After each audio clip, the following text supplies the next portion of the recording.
Bueno, muy buenos días para todos y para todas. Es un gusto para mí y para el programa de licenciatura en educación infantil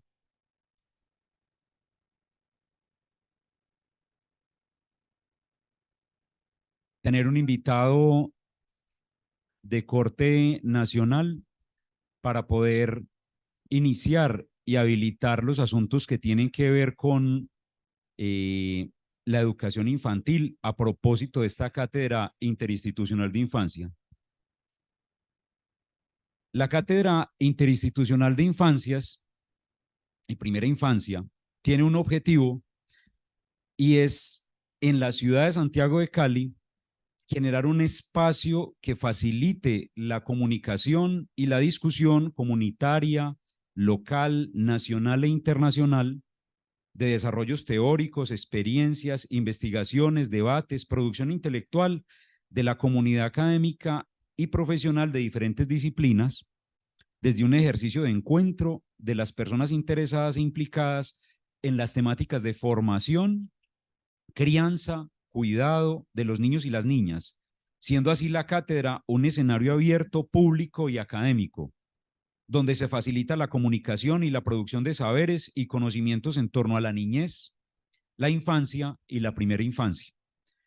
Este proyecto nosotros lo hemos venido desarrollando en asocio con la Universidad Santiago de Cali, con la institución universitaria Antonio José Camacho y por supuesto con la Universidad San Buenaventura, quien desde el principio logramos generar una sinergia para asociarnos, para hacer una serie de trabajos en equipo. La cátedra interinstitucional es una de ellas, el otro es el coloquio, que varios de nuestros y varias de nuestros estudiantes nos acompañaron en noviembre pasado, en el 2022. Este año estamos precisamente como en la planeación, en la discusión de la realización del siguiente coloquio. Ya miraremos la fecha y la decisión para cuándo lo plantearemos. En el día de hoy tenemos un invitado muy importante para nosotros en la Universidad del Valle, en esta segunda cátedra, y es el profesor Andrés Klaus, quien nos acompañará con una conferencia y luego, por supuesto, una conversación en el marco de este primer ciclo de la cátedra que titulamos como Problemáticas Educativas Contemporáneas relacionadas con la infancia. Esta conferencia del profesor Andrés Klaus se titula Domesticación y Gobierno de la Infancia en la Ciudad. El doctor Andrés Klaus Runge, que para mí es un gusto presentarlo, una profunda gratitud, Andrés, por acompañarnos aquí en la Universidad del Valle en Cali.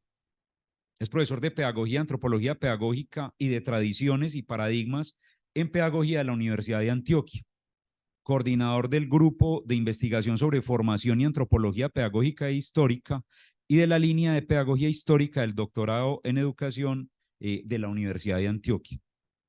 Profesor Andrés tiene un doctorado en la Universidad de Berlín, Universidad Libre de Berlín, es doctor en educación, con un trabajo sobre Tras los rastros del ser corporal en el mundo de Jean-Jacques Rousseau.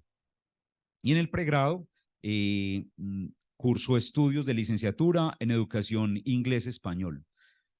Profesor Andrés, muchas gracias por acompañarnos y por hacer parte de este proyecto en el cual nosotros estamos desarrollando pues con mucho interés con estas universidades y es un gusto para mí tenerlo aquí en la universidad. Bueno, buenos días. Gracias por la invitación. Bueno, listo, está todo aquí.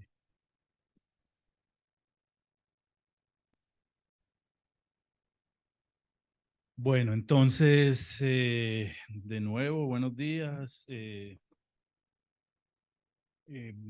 Como les dijo Edison, el propósito es hablar un rato de, de dos asuntos que sirven como herramientas de análisis para muchas de las cosas que vienen aconteciendo con los niños y las niñas hoy en día y que se pueden mirar en cierta perspectiva y que tienen que ver con, como ustedes lo están viendo ahí en la presentación, con el gobierno y con la domesticación, inclusive vamos a ver más específicamente la pedagogización de la infancia.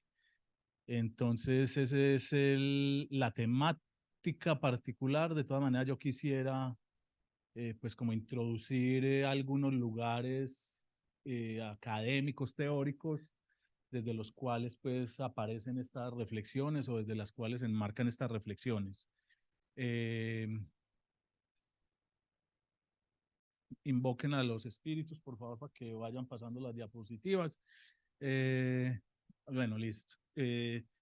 Voy a leer una serie de citas que pueden entenderse como motivaciones para el trabajo.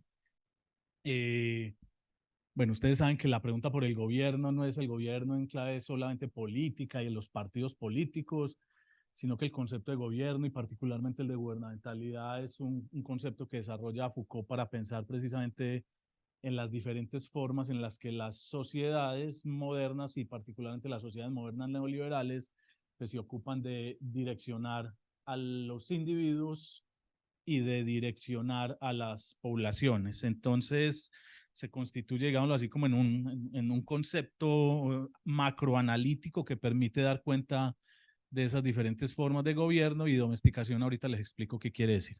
Bueno, los ensayos históricos, dice Niklas Rose, que es uno de los que abre esa línea de trabajo Foucaultiana de los estudios sobre gubernamentalidad. Foucault empieza a escribir sobre el gobierno en los últimos trabajos, el gobierno de la vida, el gobierno de sí, bueno, una serie pues, de acercamientos a ese asunto y a partir de ahí se configuran lo que se denominan los nuevos estudios sobre gubernamentalidad, que también se pueden ver en diferentes etapas. Hay una primera etapa muy fuerte que es la que se desarrolla en Inglaterra, eso se va abriendo como a toda Europa y ya vamos como en la tercera etapa de los estudios gubernamentales, por ejemplo, en el contexto latinoamericano. Niklas Rowe dice que los ensayos históricos son para perturbar aquello que forma el trabajo básico de nuestro presente para hacer de lo dado algo más extraño y llevarnos a preguntar por qué parece tan natural. O sea, ¿qué es lo que hace que las cosas en la actualidad se presenten como tan naturales, como tan sobreentendidas? Como que a los niños hay que fomentarles el desarrollo. ¿Sí? ¿Cómo es posible, cómo es que hemos sido hechos que nos hace sujetos gobernables? Dice Foucault en el nacimiento de la biopolítica.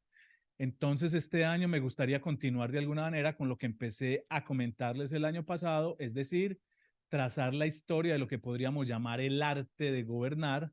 Recordarán que interpreté esta expresión arte de gobernar en un sentido muy restringido, pues utilicé la palabra misma gobernar dejando de lado las miles maneras, modalidades y posibilidades que existen de guiar a los hombres, de dirigir su conducta, de constreñir sus acciones y reacciones, etcétera. Hice a un lado entonces todo lo que suele entenderse y se entendió durante mucho tiempo como el gobierno de los niños, el gobierno de las familias, el gobierno de la casa, el gobierno de las almas, el gobierno de las comunidades, etcétera. Sigue Foucault en otro texto que lleva por título Seguridad, Territorio y Población y dice, me parece que en términos generales el problema del gobierno estalla en el siglo XVI de manera simultánea acerca de muchas cuestiones diferentes y con múltiples aspectos. El problema del gobierno de los niños, y aquí está la gran problemática de la pedagogía tal como aparece y se desarrolla en el siglo XVI. Dice Niklas Rose en un libro que lleva por título Gobernando el Alma, la infancia es el sector más intensamente gobernado de la existencia personal, de diferentes maneras, en diferentes tiempos y por medio de muchas rutas diferentes que varían de una sección de la sociedad a otra, como la salud, el bienestar y el cuidado. Los niños han sido vinculados en el pensamiento y en la práctica al destino de la nación y a las responsabilidades del Estado. El niño moderno se ha vuelto el foco de innumerables proyectos que pretenden salvaguardarlo de los peligros físicos, sexuales o morales para asegurar su desarrollo normal, para promover activamente ciertas capacidades sobre atributos como la inteligencia, la educabilidad o la formabilidad y la sensibilidad emocional. Durante el siglo XIX y el nuestro, las ansiedades con respecto a la infancia han ocasionado una panoplia de programas que han tratado de conservar y formar a los niños, moldeando los pequeños detalles de las vidas sexuales, conyugales y domésticas de sus padres. Como dice el señor de apellido impronunciable, los infantes siempre tuvieron un papel específico, a saber, el de materia prima para la producción de una población adulta. Es por eso que siempre nos referimos a ellos como nuestro futuro o como la próxima generación. Esa manera de hablar hace surgir inevitablemente la sospecha de que la infancia no es nuestro objetivo principal, sino apenas un instrumento para otras propuestas. ¿Cierto? Por costumbre, los adultos no están interesados en lo que los infantes son en tanto infantes. Estamos más preocupados de los niños y las niñas, es en clave de futuro, de lo que van a hacer. ¿Sí? Y ahí, por ejemplo, se organiza toda la programática pedagógica. ¿Sí? O sea, uno comienza el año planeando, pero en última no interesa el muchachito ahí, sino a dónde va a llegar, cuál es el perfil de ese niño con el que se ha de corresponder al final. Y entonces no estamos hablando de esos niños ahí, sino de un futuro de esos niños que nos pensamos como ideal y con una serie de agravantes. El primero es que ni siquiera les preguntamos a ellos qué quieren ser o qué quieren volverse, ¿cierto? Bueno. Se llama Cuadro. El jardín infantil es un espacio del mundo de los adultos, precisamente porque está hecho para los niños, dice el pedagogo Honig. En realidad no es con dos punticos. En los espacios públicos se enfatizan las diferencias entre niños y adultos y los parámetros de una infancia normal juegan un papel central. En tanto espacios públicos, las instituciones para la infancia no son entonces espacios libres. Están marcados por relaciones de poder. Chris Jenks, que es otra dura de lo que llamaríamos nuevos estudios sociales sobre la infancia, tiene un libro que llama por título Infancia, Childhood, y dice, la liberación histórica del niño de la adultez ha llevado a su turno a la necesidad de su constreñimiento mediante prácticas colectivas. El obvio perfil elevado de los niños en nuestros patrones de relación contemporáneos los ha llevado a ser sujetos de nuevas formas de control. ¿Sí? Ya a los niños no hay que pegarles, pero hay que ponerlos a hacer cosas, ya no hay que mantenerlos quietos, hay que mantenerlos activos y bueno. Pues por ahora les decía que es importante entender el marco, que el marco son los nuevos estudios sociales sobre la infancia. Los nuevos estudios sociales sobre la infancia es un campo que se configura de una manera inter y transdisciplinaria, tiene que ver pues con un distanciamiento frente a ciertos discursos que ustedes ven ahí. Los nuevos estudios sociales sobre la infancia pelean primero con un discurso romántico acerca de la infancia, ¿cierto? El niño es la semillita de Dios, el niño es la semilla del jardín que hay que cultivar, y bueno, una serie de discursos con un carácter más romántico, romantizado y sacralizado, en donde los niños son vistos pues como impolutos, como todavía no perturbados por la sociedad, como inocentes y todas esas cosas, ¿cierto? Eso penetra, por ejemplo, el discurso de la pedagogía infantil y eso se evidencia, por ejemplo, en el número de diminutivos que utiliza uno cuando habla de los niños. Ñi, el niño chichito, que chichichito, ¿cierto? Que terminan hablando como uno, es decir, ya uno tampoco les entiende porque terminan hablando en diminutivo. Uno no les habla, entre comillas, normal como le hablaría a otra persona y pues eso lo ve uno en todas partes, ¿cierto? Uno va a comprar camisetas para los niños, las niñas y lo primero es que la que atiende la tienda le empieza a uno a hablar en diminutivo. ¿Y qué quiere el niñito? ¿Qué niñito? Pues uno dice, ahí hay una cosa muy rara, pues que es como la infantilización de la infancia que está ligada como a una suerte de romantización, de sacralización de los niños y las niñas. Bueno, eso tiene que ver con esa primera crítica que hacen los nuevos estudios sociales sobre la infancia, es el discurso romántico, que uno lo ve muy potente, por ejemplo, en el discurso pedagógico. ¿Sí? El discurso pedagógico se ocupó fundamentalmente de crear una infancia romantizada. También toman distancia frente a eso que llamaríamos unas teorías más de corte positivista sobre el desarrollo. Ustedes saben muy bien que a finales del siglo, bueno, mitad del siglo XVIII más o menos, pero con fuerza siglo XIX, ya estos discursos más de corte especulativo, el niño, la gran semilla, el niño enviado de Dios, empiezan a aterrizarse o a cambiar el formato de trabajo sobre esos niños y esas niñas y se convierten en discursos que tienen un carácter más de tipo descriptivo, ¿cierto? El niño de 6 años, día hoy, no sé qué, está arrastrándose en el piso.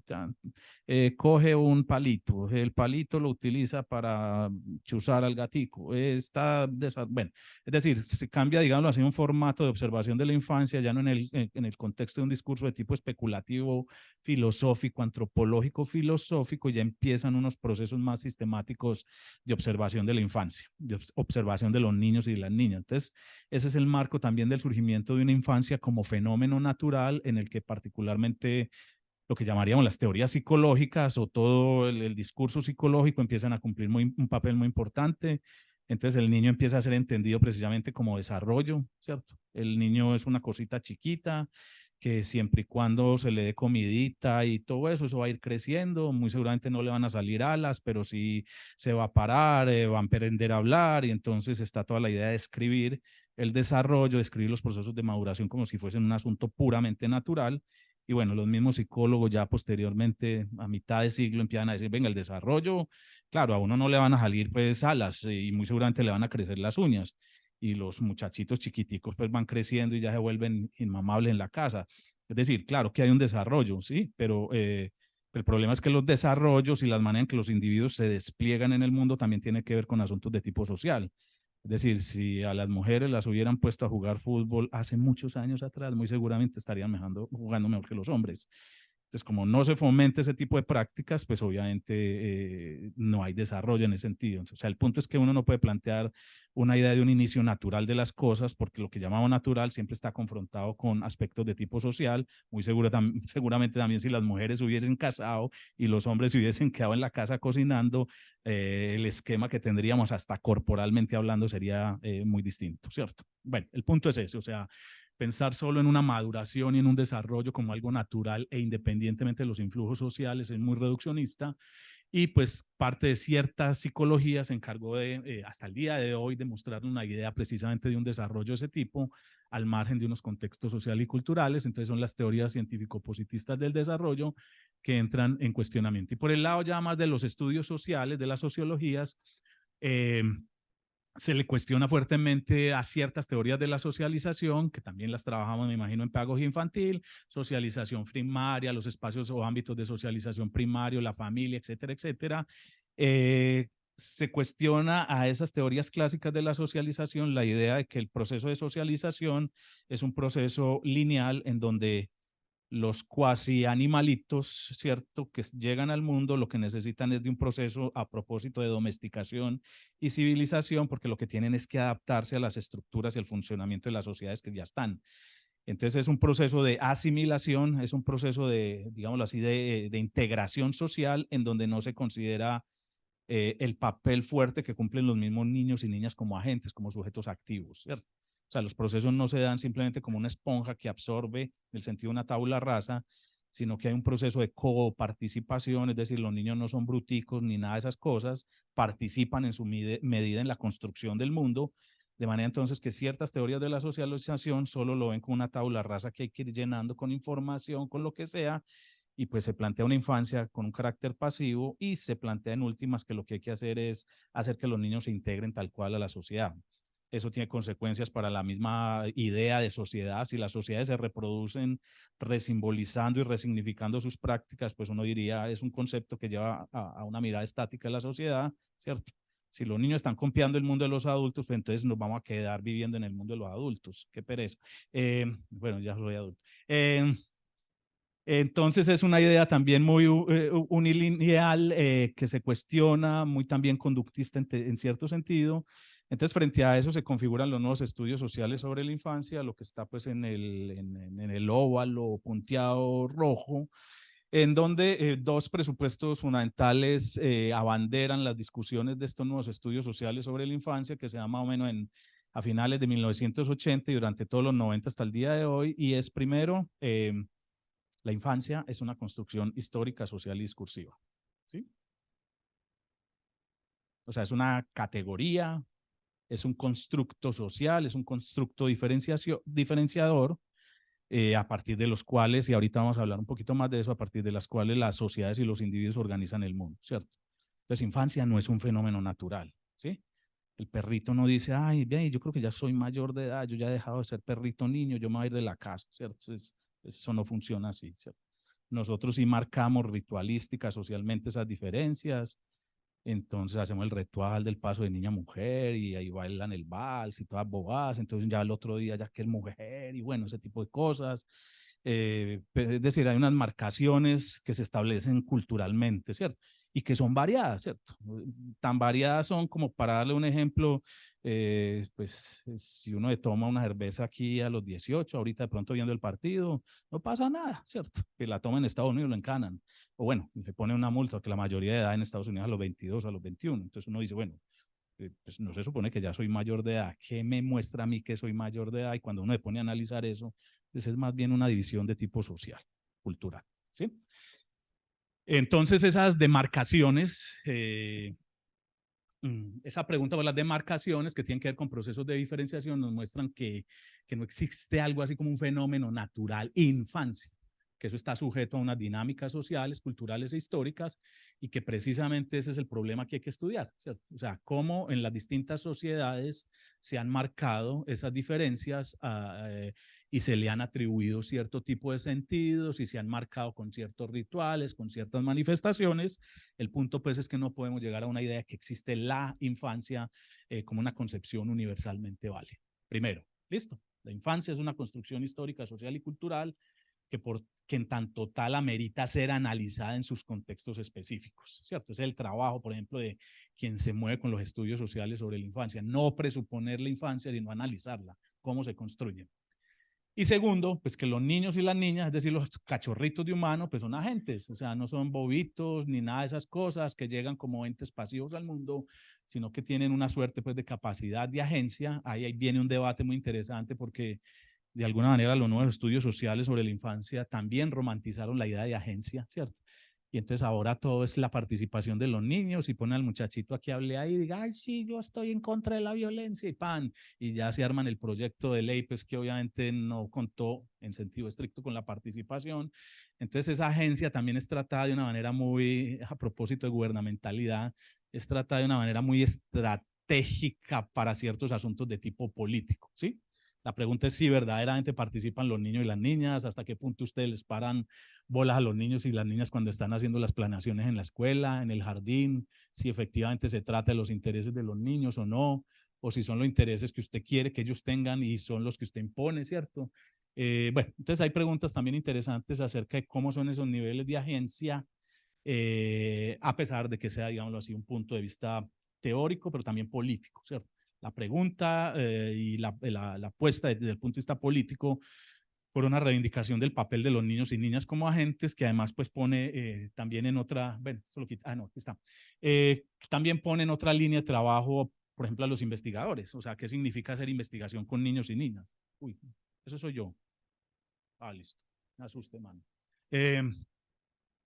Entonces, que pone a mí la pregunta por cómo se hace investigación con niños y niñas, y eso ya también abre, digámoslo así, unas problemáticas de tipo ético que no se resuelven y no se resuelven fácil, ¿cierto? Porque uno, yo siempre lo digo, por más consentimiento, asentimiento informado y por más que sean los dibujos, ya no las entrevistas o la participación de los niños también tiene unos límites. Supongamos entonces que ustedes están haciendo una tesis, un trabajo de grado, pues el niño de 5 años no les va a escribir la tesis, pues qué pena. Entonces ahí se mantienen esas jerarquías, ahí se mantienen esas divisiones y entonces también la pregunta es, bueno, ¿hasta dónde va el grado de participación? Y eso se tiene que discutir, porque hoy también se viene hablando, no, es que los niños son co-constructores y que ellos también muy en la línea, por aquí cerquita de Falsborda y todas estas cosas, es que los niños también participan, ¿cierto? Pero bueno, hay que pensar también en los grados de participación, porque la cosa no es tampoco tan sencilla. Ahí les dejo un tema pues para lo que significa la ética en la investigación con niños y niñas. Bueno, esos nuevos estudios sociales sobre la infancia se pueden ver como mínimo en 4 perspectivas. Hay una perspectiva de corte más etnográfica, son trabajos situados viendo qué hacen los muchachitos, ¿sí? Cómo juegan, cómo se pegan, cómo brincan, cómo arman juegos, cómo estructuran reglas, qué hacen en el jardín, a quién le pegan, por qué le pegan. Bueno, unos trabajos más concentrados en lo que hacen los niños que ha dado, digámoslo así, como resultado toda la pregunta por lo que se denomina las culturas infantiles o las culturas de pares infantiles. Ahí hay autores importantes, un autor es William Corsaro, que trabaja a propósito todo el asunto de las transiciones. Él tiene un trabajo muy interesante sobre las transiciones en Italia y en Estados Unidos. Y bueno, él se ha encargado mucho de mirar cómo los niños de transición en clave nuestra de jardín, pues estructuran el mundo, lo estructuran a partir de sus juegos. Si bien no están aislados del mundo de los adultos, transforman las reglas. Y si ustedes ponen a jugar con un niño o con un grupo de niños o niñas, se ven confrontados con que esas reglas las cambian y dicen, no, entonces juguemos a que yo hacía esto. Y bueno, eso es una cosa cambiante muy interesante, pero construyen el mundo también estableciendo reglas, sentidos, bueno, etcétera, etcétera. Entonces, una perspectiva específica de estudios más de corte etnográfico, situados. Hay unas perspectivas de corte socioestructural, la tercera, no la segunda, con el señor Qudrop. Qudrop se mueve con una perspectiva más de corte cualitativo y hace esos análisis sociológicos clásicos de qué porcentaje de clase alta tiene, qué tanta familia, tantos niños. Él lo que dice, Qudrop, es que la infancia no se puede mirar como el cuerpecito o la persona, sino que la infancia también se tiene que trabajar como una categoría social en el sentido de clase, etnia y todas otras esas categorías.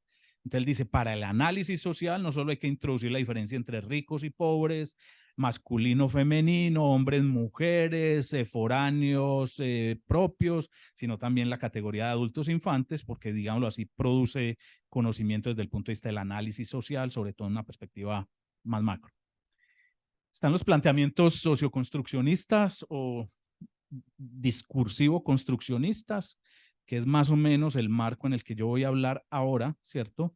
Y es una perspectiva que analiza precisamente los discursos a partir de los cuales se configuran esas concepciones de infancia. Digámoslo así, tiene un carácter más macro, qué sé yo, cuál es la concepción de infancia con la que está funcionando y que está promoviendo UNICEF, por decirlo de alguna manera, ¿cierto? Y la UNICEF está ligada a otras instancias, ¿cierto? Eso no es tan por el amor a los niños, ¿cierto? Está la ONU y están una serie de países que van abanderando el asunto. Entonces, la UNICEF pues no es la institución o la organización por excelencia en donde se quiera a los muchachitos de X o Y manera, sino que también desde el punto de vista de una instancia política es una que promueve un cierto tipo de infancia, ¿cierto? Por ejemplo, no, que tenemos que resolver el problema de esas africanas porque ahí cuando están amamantando eso se pega a todo el mundo de la teta, el mico, los hijos de la otra, los tuyos, los míos, y eso cogen todos con las manos, entonces no hay prácticas higiénicas, los niños están, pues son las prácticas de crianza de ellos, ¿cierto? Y no hay una diferenciación de quién amamanta. Si ahí está el hijo tuyo y le dan ganas de pegarse de mi teta, pues péguese, ¿cierto?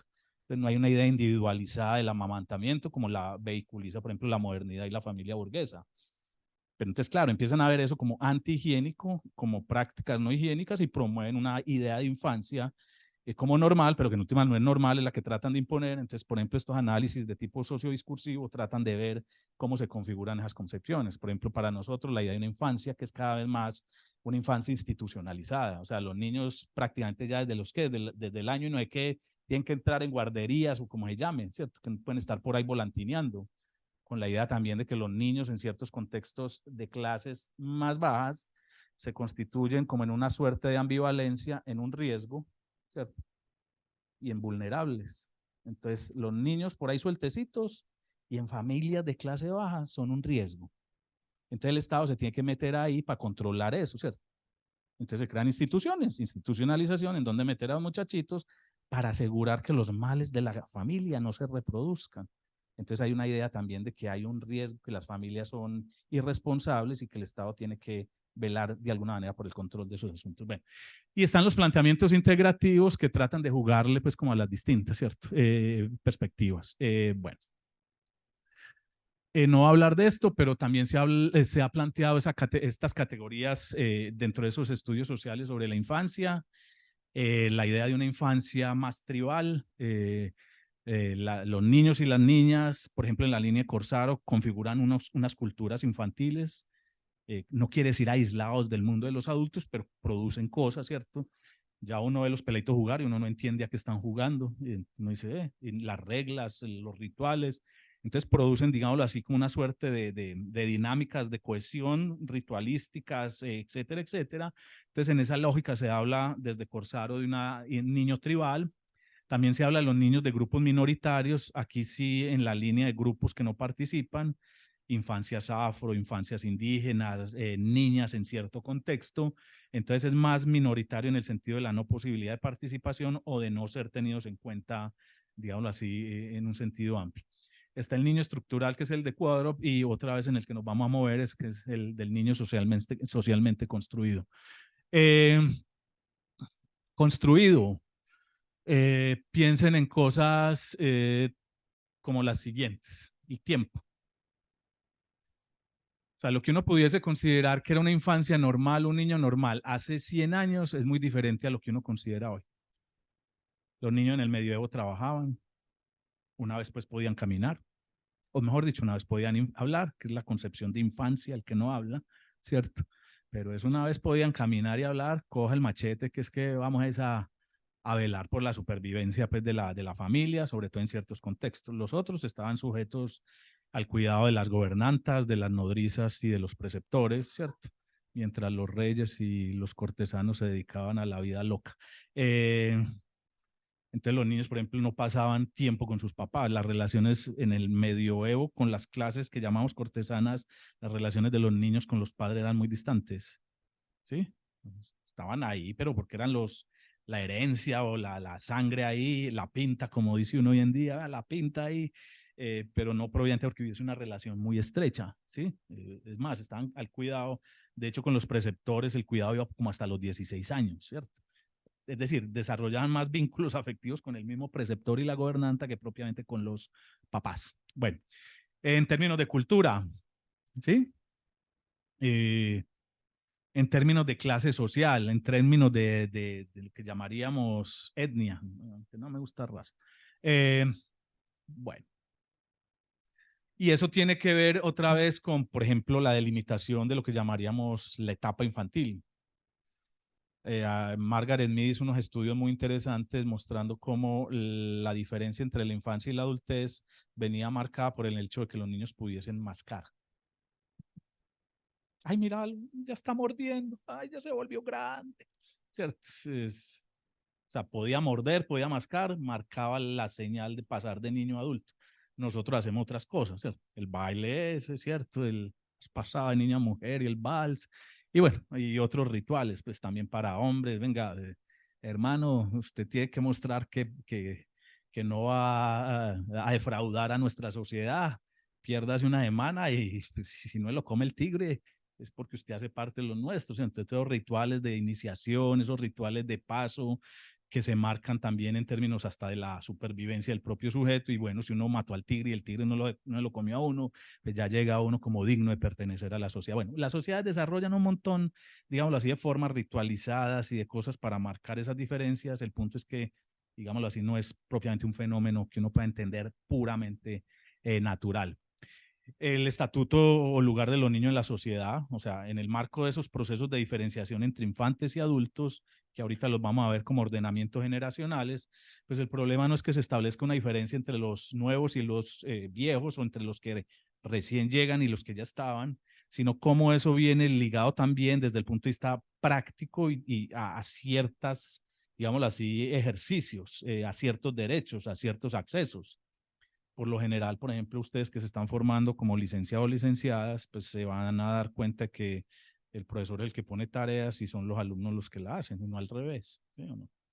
Y que uno puede mandar al muchachito y joderle la vida, pero él no necesariamente le puede joder la vida a uno. Entonces, como es chiquito y como está aprendiendo, es decir, es niño, o sea, hay una división generacional, pues entonces le compete, uno cree que por naturaleza le compete hacer ciertas cosas que no son competencia de los adultos. Y piénsenlo en otros lugares, ¿cierto? O sea, piensen en la relación en la familia, pues yo siempre digo lo mismo, porque al niño le dan el pedazo de carne más chiquita y al papá más grande, ¿cierto? Que también son asuntos de género, ¿cierto? Porque los cuartos de los niños no tienen baño y los del papá y la mamá sí. Porque generalmente puede uno ver del cuarto del papá y la mamá al cuarto del niño, pero no al revés, ¿cierto? Y sobre todo en casas viejas.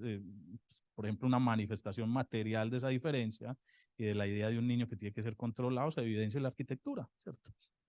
Bueno, entonces ideas también cotidianas, los niños son inocentes, los niños son necesitados de cuidado, bueno, y una serie, digámoslo así, de expresiones, por ejemplo, en el contexto pedagógico eh, y en la infancia, en el trabajo educativo con la infancia, el discurso que está ahora de moda y hegemónico es el desarrollo integral, ¿cierto?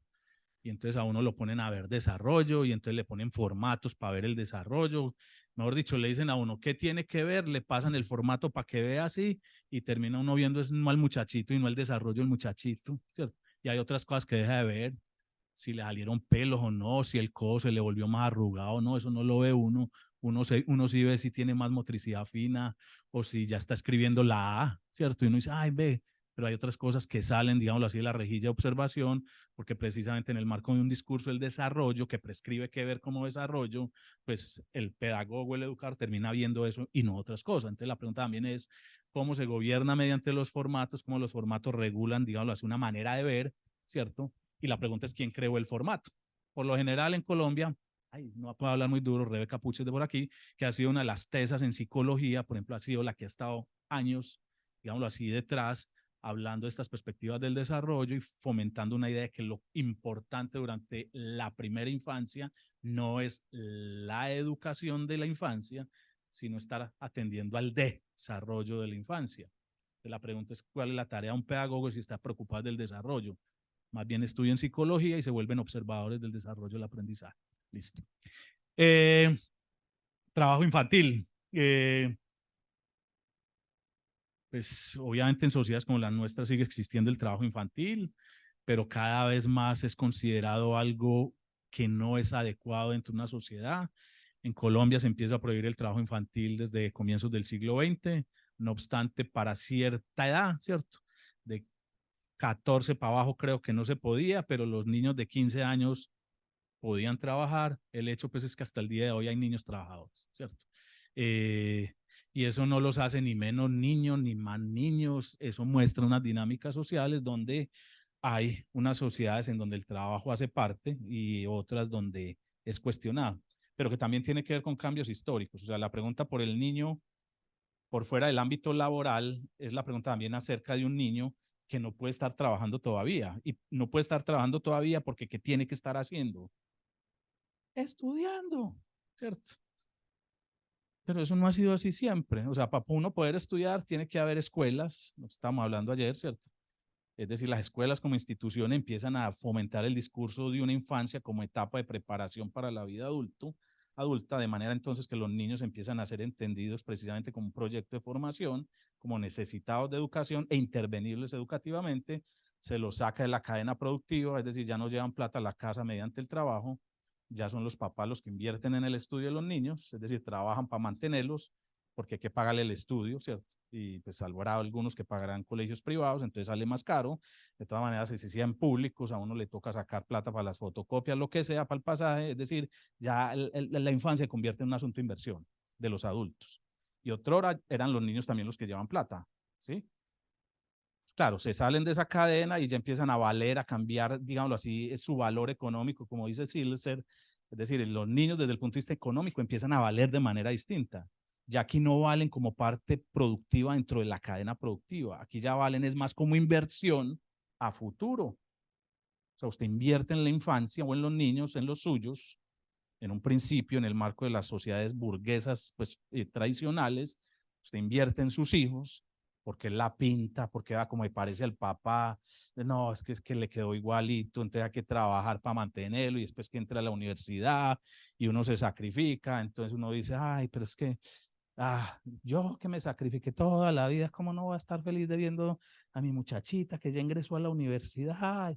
Entonces eso produce una satisfacción que es de tipo emocional, ¿cierto? Entonces uno se contenta y siempre la saquen las visitas. Véjala, esta es la única, la familia que entraba a la universidad y tan lindo todo, ¿cierto? Entonces eso lo alegra a uno, pero uno sigue sacando el billete ahí, o sea, hay un cambio interesante en términos de que ya la satisfacción es emocional, hay una energía más emocional vinculada a las dinámicas familiares, porque otra vez los niños y las niñas, ya los jóvenes se salen de la cadena productiva en la lógica del progreso y es en su preparación para la vida adulta. Ya después vienen los sobornos. Yo que me sacrifiqué, y usted que ya pasó a la universidad y se abrió el parche y ya no me ayuda para nada. Pero bueno, ahí viene otra cosa, ¿cierto? Esa es otra discusión sobre esas maneras de sobornar, sobre todo muy típicas de nuestras familias, porque en otros contextos sociales, el muchachito de 18 o 17 y chao, pescado, ábrase rápido que ya lo crié y consiga apartamento, al menos le ayudo, pero ábrase del parche. Bueno, es decir, dinámicas distintas a propósito del trabajo. Para algunos el trabajo infantil, bueno, al menos trapear y tender la cama lo ven como pedagógicamente productivo. Hay otros que dirán, no, eso es explotación laboral infantil. Bueno, hay unos debates interesantes acerca del papel del trabajo como trabajo pedagógicamente formativo. Hay otros que dicen que explotación y ahí está el debate, pero bueno, hay una pregunta interesante acerca de qué significa el trabajo, hasta qué punto va y bueno. Entonces, solo para que piensen en asuntos que marcan la diferencia y que uno no puede decir que el niño que trabaja no es niño, ¿cierto?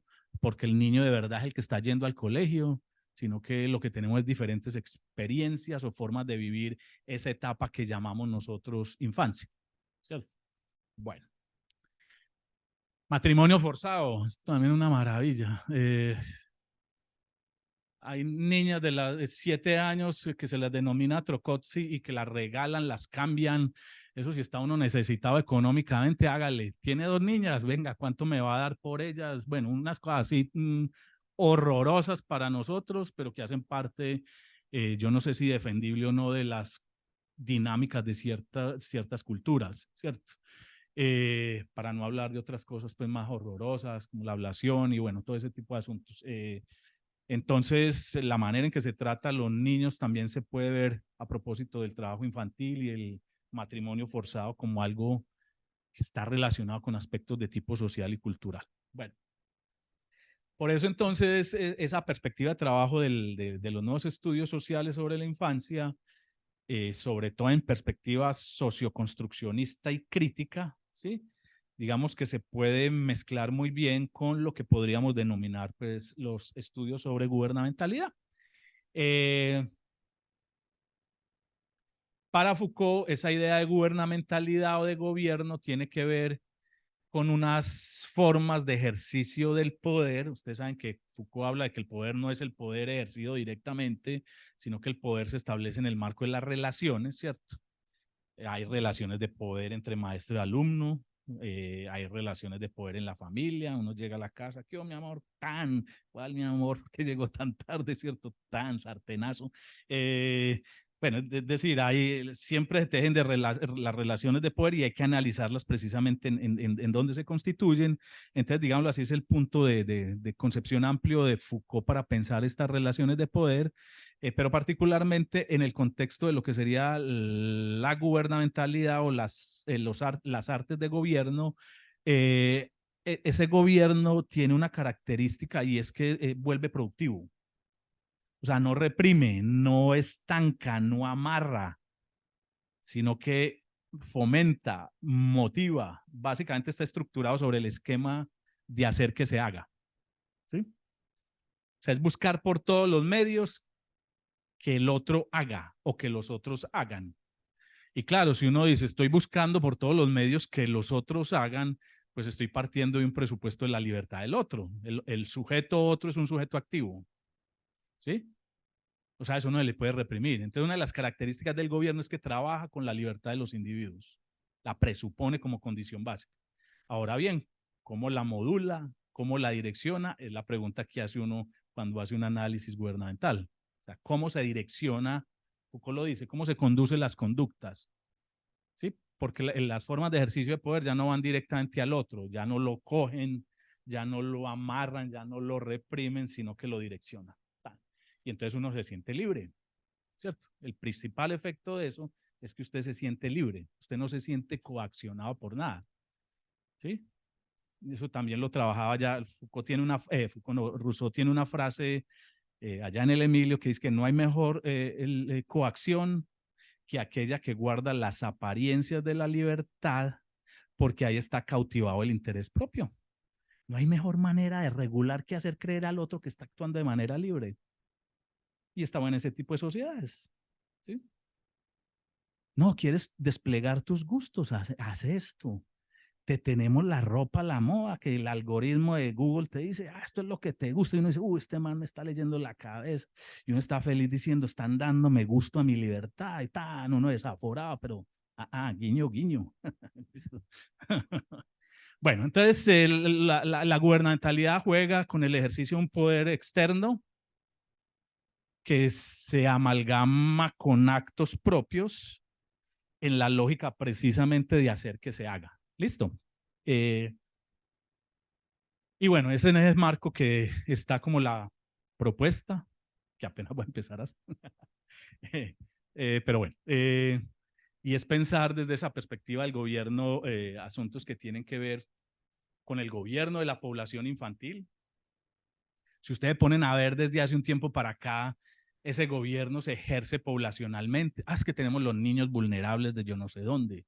Es que tenemos los niños en riesgo de no sé dónde. Entonces se trabaja, digámoslo así, mediante el establecimiento de grupos poblacionales que hay que regular, que hay que gobernar o al menos que hay que identificar, ¿cierto? ¿Dónde están el grupo de los niños, qué sé yo? Bueno, todo lo que ustedes conocen, pero también están dinámicas más enfocadas hacia el cuerpo del niño, ¿cierto? Cómo gobernar las emociones, hoy en día están de moda, ¿cierto? Fomenta el autocontrol de los niños. Cuando el niño tenga rabia en tu salón de clase, lleva a cabo todas estas propuestas de, qué sé yo, de enseñanza o educación o disciplina positiva, disciplina consciente. Y entonces uno le dice al muchachito, pero ¿por qué estás tan bravo? No patales así, piensa. ¿Qué va a pensar uno bien berraco, cierto? No necesita también desfogar y, bueno, es decir, hay una idea también de que se puede pasar las emociones y ciertas emociones por un filtro y que ya todo eso es bacanería. Entonces también es un trabajo sobre el cuerpo del niño, ¿cierto? La canalización de los intereses y las energías, como dice Foucault ya también de la disciplina. Pues el niño de espontaneidad y eso brinca, jode, por aquí se mueve por allá, pero listo, no le pegue, ¿cierto? Más bien canaliza energías. Entonces lo primero que le dicen a uno en transición, ¿sí o no? Si usted está trabajando en transición, al más cansón, póngalo de monitor, ¿sí o no? Eso funciona, ¿sí? Está brincando para arriba, venga, o póngalo de carrito a que le traiga cosas, ¿sí o no? Vaya, tráigame el lapicero, vaya, tráigame esto. Entonces canalice energías, ¿cierto? Con un propósito productivo, ¿cierto? No deje que esas energías estén ahí volantineando a la deriva, sino que enfóquelas a desarrollo también, ¿cierto? Enfóquelas en una perspectiva X.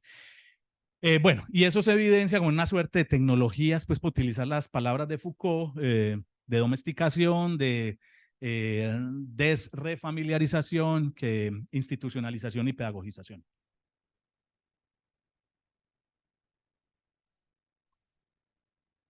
Bueno,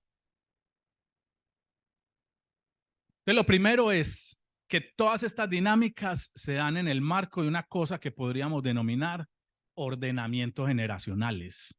Así como las sociedades se organizan en términos de género, masculino, femenino, neutro, y pues las categorías que salgan, entre ricos y pobres, entre los que son de la tierrita y los que son foráneos, entre los hinchas desafortunadamente del Cali y los del América, ¿cierto? Es decir, se establecen esas clasificaciones, pues también dicen estos estudios pilas que una de las formas básicas de organización de la sociedad tiene que ver con la diferencia generacional. Las sociedades se organizan estableciendo la diferencia entre lo que llamamos nosotros infantes y adultos. ¿Sí? Y eso parece ser, junto con la de género, una forma básica de categorización en el mundo social. Y que tiene que ver con lo que uno podría denominar, pues, una diferencia generativa, y es que a uno sí le debe dar muy duro cuando pues, todo el mundo es normal, uno está normal y ¡pan! Aparece ahí una ratica y uno dice, uy, ¿eso dónde vino? Pues la mujer dice, ay, me estaba doliendo, pero pues yo no me di cuenta que salió ahí, ¿cierto? O sea, crió pues o parió. Entonces esa situación particular debe marcar una diferencia y uno dice, ve, están llegando los nuevos, ¿cierto? Entonces, de alguna manera eso debe producir algún efecto individual y social que permite marcar, ve, nosotros estábamos aquí, están llegando los nuevos, bueno, eso lo llamamos la diferencia generativa, que también es socialmente construida, ¿cierto? Pero que muy seguramente en tanto acontecimiento biológico tiene repercusiones de sentido desde el punto de vista social y cultural. O sea, la llegada de los nuevos debe marcar de alguna manera las dinámicas sociales, ¿cierto? Bueno, y eso está estrechamente pues, relacionado también a asuntos de tipo antropológico, que es al establecimiento a partir de ahí de unas relaciones de cuidado que no son recíprocas. Es decir, si uno no cuida al muchachito, lo come la hormiga o lo come el marrano. Entonces, hay una idea pues también de cuidado que está pues muy por el lado biológico. La pregunta es cómo ese cuidado también se atraviesa por asuntos de tipo social, pero el punto es ese. O sea, el punto de la llegada de los nuevos implica que se marque esa diferencia entre cuidadores y cuidados y posteriormente entre educadores y educandos. Listo. Pero el punto es que esos procesos de construcción de categorías sociales pues no son naturales, ¿cierto? Aquí les traigo el cuento de Borges, ¿cierto? Uno dice, ¿what? O sea, este man organiza una biblioteca así. Entonces, bueno, Foucault también lo trabaja en las palabras y las cosas para mostrar precisamente cómo los procesos de codificación social que tienen que ver con procesos de diferenciación, pues están ligados a aspectos de tipo social y cultural, ¿sí? Para uno, eso es uno no entiende esa clasificación. No dice, ¿esto qué es? Pero puede que sí tenga sentido para el rey, ¿cierto? Para el que está haciendo la organización de la biblioteca ya. Entonces, los procesos de categorización, no como le decían a uno en las ciencias positivistas, tienen que ser exclusivos, que tienen que ser objetivos, nada. O sea, eso lo puede uno subvertir porque precisamente son convenciones. A lo que voy otra vez es que en esos procesos de categorización, que son sociales, pues habrá muchos, ¿cierto? Particularmente en sociedades mucho más complejas, entonces esos procesos de categorización se vuelven relevantes, a pesar, digámoslo así, de la construcción de los mismos, se vuelven relevantes para el funcionamiento de la sociedad, ¿cierto? Bueno, ahora estamos, pues imagínese uno en un bar y que diga, dame un trago y pues a mí personalmente no me gusta el aguardiente, y entonces como no está clasificado, que a uno le traigan cualquier cosa, pues uno necesita diferenciar entre aguardiente y cerveza para poder, ¿cierto? Obviamente ya se está subvirtiendo la idea del baño masculino y femenino, pero por principio ayuda, ¿cierto? Venga, ¿dónde está el baño de hombres o mujeres para ir allá? Obviamente uno puede entrar al que quiera, pero se marca, digámoslo así, como unos derroteros. Muy maluco ir a un centro comercial, qué sé yo, de cadena bien grande, y pues uno embolatado ahí buscando la ropa del muchachito porque no la encuentra y está mezclada con las verduras y con la... Entonces hay departamentos de ropa o el lugar, la sección de ropa infantil, para niño, para niña, entonces usted va a la fija, ¿cierto? Entonces eso ayuda, aunque son construcciones sociales. Así como está la sección de ropa de niño y la de niña, pueden estar mezcladas, como también pueden estar mezcladas con la ropa de los adultos. O sea, a lo que voy es que eso se construye, pero de alguna manera permite el funcionamiento de la sociedad. El problema es cuando esas divisiones se consideran como naturales. Y no solo se consideran como naturales, sino que están ligadas a tratos, a formas de interactuar con. Es decir, se consideran tan naturales que uno cree que el mundo es así y sobre la base de eso cree que así tiene que tratar al otro o que cree que tiene que interactuar al otro. Ese es el gran problema.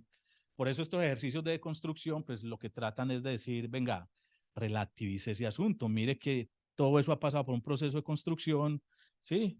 Que a los niños no siempre los han tratado en diminutivo, que a los niños les han dado, una vez pueden ciertas cosas, la capacidad de trabajar, etcétera, etcétera, ¿sí? Bueno, entonces hay muchas formas de construcción categorial,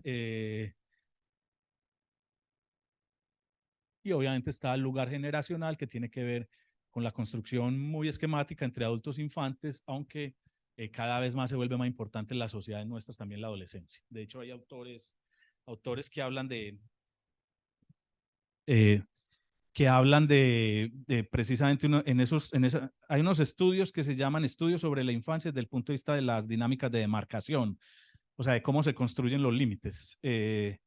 Y uno de los asuntos que se está viendo en la actualidad es que en esos procesos de demarcación hay unas dinámicas de mayor infantilización de los adultos y de mayor adultización de los niños. Y lo que se está creando es una esfera de la adolescencia mucho más grande, ¿cierto? Uno es adolescente como desde los 12, ¿sí? O desde los 10.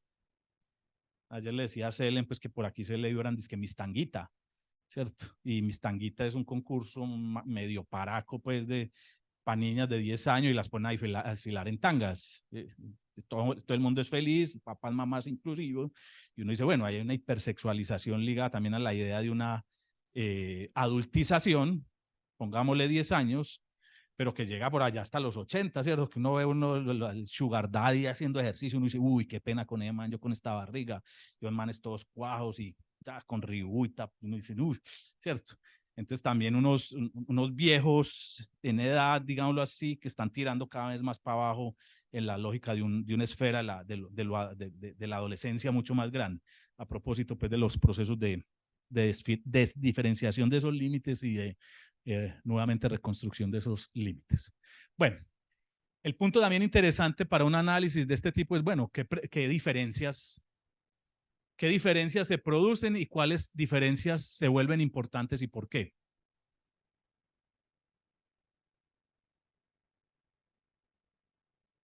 Porque siempre estamos produciendo diferencias. O sea, ustedes van a cruzar la calle y lo primero que hacen es, ¿viene carro o no viene carro? ¿Cierto? Si no viene carro, cruzan, listo, ningún problema. Hay diferencias que no son relevantes. Usted va a cruzar la calle y dice, ay, mira la piedrita allá en la calle. Pues, es irrelevante, ¿cierto? Para lo que usted va a hacer. Pero la diferencia entre viene carro y no viene carro, sí. ¿Sí? Entonces, se vuelve relevante. La pregunta es, ¿qué diferencias vuelven relevantes? Si usted tiene la oreja o el lóbulo, la oreja redondo, cuadrado, eso como que no es importante, ¿cierto? Ninguno de ustedes sale y dice, uy, hoy sí estoy lindo, es que me dan la oreja, ¿cierto? Como está de redondita. Y entonces usted llega a los de la oreja redonda y dice, no, es que nosotros somos los más bonitos, y al otro lado están los de la oreja cuadrada, los discriminados, y uno dice, no, que va, vos sos de los feos, que vos tenés la oreja cuadrada. Pues esa diferencia no es relevante para nosotros, pero hay otras que sí. Si es monito, no es monito, si es cuajo, no es cuajo, si es tetón o no es tetón. Bueno, entonces la pregunta es esa, o sea, ¿qué diferencias se vuelven relevantes? ¿Por qué? ¿Desde dónde y con qué propósitos? Porque siempre vamos a estar produciendo diferencias, ¿cierto? Que a uno le dicen, no, es que no hablemos de infancia y no niñez. No es la misma bobada. Se está estableciendo nuevamente una diferencia conceptual y no está arreglando nada. Que póngale ese. No, no hable de infancia o de niñez. Hable de niños y niñas, pero otra vez, ¿cuáles? De hecho, esas etiquetas terminan siendo perjudiciales. Que uno no le dice, no, no, no, yo hablo es de niños vulnerables. Ahí los está marcando. Hace colegios para niños vulnerables. Yo no voy a meter al mío ahí. Entonces, también tienen efectos negativos esa recontraproducción de etiquetas. Entonces, por eso uno, qué sé yo, la apuesta yo diría, espacios de atención a la primera infancia para todos. Es un derecho de todos los niños, no de los vulnerables. Porque lo que se hace bonito en principio, obviamente, que es ayudar a esa educación, ¿cierto? Termina negativamente funcionando porque termina etiquetando a ese grupo, a esa escuela, a esa institución, ¿sí? Entonces, uno también tiene que ser muy cuidadoso con la producción de diferencias porque lleva también a los guetos, ¿cierto? A una guetoización de los grupos que puede tener efectos positivos, pero también negativos, ¿cierto? Bueno, muy bien. Yo creo que me va a saltar ya muchas cosas.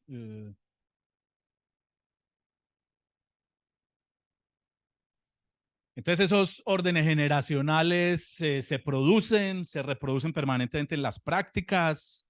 Eso no es una cosa teórica. Piensen ustedes en su día a día, cómo se reproducen esas diferencias. Ahorita, ¿quién va a cargar la caja de cerveza para ver el partido? ¿Cierto? Papá o mamá, el hombre, la mujer. Eh, Piensen en otra vez qué pasa, por ejemplo, en relación con la infancia, a qué derechos, a qué tiene acceso el niño como niño y a qué no. Entonces, ¿qué se le prohíbe por niño? ¿Qué se le permite o no por niño? O en la misma lógica a los adultos. El hecho es que no existe la infancia pues como una construcción al margen también de una construcción de la adultez. O sea, lo que llamamos infancia se tiene que analizar relacionalmente, porque por lo general lo que decimos de la infancia está estrechamente relacionado con lo que proyectamos en la adultez. Si el esquema básico es que infancia es no ser adulto, por lo general siempre estamos viendo a los niños y las niñas sobre la base de la carencia, de todo aquello que les falta para volverse adultos. Entonces el niño es inmaduro, el niño es no desarrollado, el niño no es mayor de edad, el niño necesita estudiar, es decir, un montón de elementos que lo que están resaltando en última es la carencia, porque otra vez en estos esquemas relacionales, la contracara y la contracara entre comillas positiva es la de la adultez. Entonces es un parámetro para el análisis, porque a partir de ahí se estructuran las situaciones o relaciones sociales, ¿sí? No, otra vez, uno entra al almacén con el hijo o la hija y la manera de relacionarse cambia, ¿cierto? O sea, entramos en un esquema ordenador que es el de la diferencia generacional y el trato que le va a dar la persona X, Y o B a ese niño va a ser distinta a la que le da al adulto. La definición de los sujetos que toman parte ahí, ¿cierto? Venga, como usted es niño, mire que esto es lo que le toca, ¿sí? Piensen ustedes también en las instituciones educativas, ¿sí? Los niños no pueden decir, uy, me voy a ir a parchar en la mesita de afuera, tomame un café. Los profes sí hacen eso. Hágale, jueguen ahí que vamos a hablar aquí afuera y nos vamos a tomar un cafecito. Entonces hay unas cosas que sí se pueden, otras que no. Y eso permite el mantenimiento de unos órdenes sociales, ¿cierto? Lo que les dije ahorita, unos mandan, otros obedecen, unos se sientan en un lugar, otros en otro, unos pueden fumar, otros no, unos ponen tareas, otros las hacen, unos evalúan y otros son evaluados, unos observan y otros son observados, es decir, se construye sobre esa gran idea de un ordenamiento generacional que tiene que ver con la estructuración de esa diferencia, una serie de procesos ya de tipo práctico, ¿cierto? De nuevo, el asunto es pensarlo de manera relacional. Como les dije ahorita, entonces, mezclar esos análisis desde el punto de vista de cómo se producen los ordenamientos generacionales implica también pensar en cómo se gobierna la infancia, o sea, cómo se direcciona, cómo se regula, y ahí es donde pues, planteo yo que es posible mezclar lo que serían los estudios sobre gubernamentalidad con los nuevos estudios sociales sobre la infancia en una perspectiva crítico-construccionista, ¿sí? De nuevo, la pregunta por la gubernamentalidad o el gobierno es la pregunta por las artes de gobernar, de cómo hacer que el otro haga y de cómo eso se plasma en una suerte, de Foucault la llama así, una suerte de racionalidad de gobierno. O sea, hay una racionalidad, una razón para direccionar que se concreta en programas de atención a la primera infancia, que se concreta en estrategias, la estrategia de 0 a siempre, ¿cierto? Y bueno, y que se evidencia en prácticas cotidianas. Las maestras que están muy interesadas en fomentar el desarrollo integral de los niños y niñas en la institución educativa, mis primeros, ¿qué? Pataditas. Bueno. Entonces, esos órdenes generacionales vistos en clave de la gubernamentalidad nos permiten ver los procesos de domesticación, de disciplinamiento, control y gobierno de la infancia, y permiten otra vez en clave de las sociedades neoliberales actuales pensar en la producción de un cierto tipo de sujetos infantiles que son los que se necesita pues para la sociedad. Bueno. El cuadro que muy seguramente no me van a entender y yo tampoco he podido entender, trata de mostrar, digámoslo así, muy en clave de Foucault, la diferencia entre ese gobierno del cuerpo infantil, de la población, o sea, del individuo, de la infancia como población, muy en la lógica otra vez de una administración de los grupos, entonces, políticas, programas referidas a la infancia, pero también una vigilancia, disciplina y supervisión de esos cuerpos individuales, ya más en el contexto, por ejemplo, educativo. Pero no nos quedemos allí. ¿Qué quiere decir entonces dentro de esas dinámicas la domesticación? La domesticación, yo no me puedo mover, ¿cierto? Sí. La domesticación es un concepto que utiliza un señor Sineker para referirse a una serie de procesos en las sociedades modernas que tienen que ver con controles hacia arriba, controles hacia abajo y controles hacia los lados. Es básicamente unos procesos de, digámoslo así, de autoprotección frente al entorno, ¿sí? De sellamientos, ¿sí? No. Unos procesos de sellamiento que tienen que ver otra vez con que se controla sobre todo el mundo. Por ejemplo, en Medellín, el río Medellín era así, ¿cierto? Entonces uno de los ejercicios de domesticación del entorno es ponerlo derechito, ¿cierto? Se ve más bonito, dirían unos, ¿sí? Bueno, entonces domesticación en ese sentido, pero domesticación de la infancia quiere decir que los niños y las niñas pasan en las sociedades actuales cada vez más por procesos de institucionalización.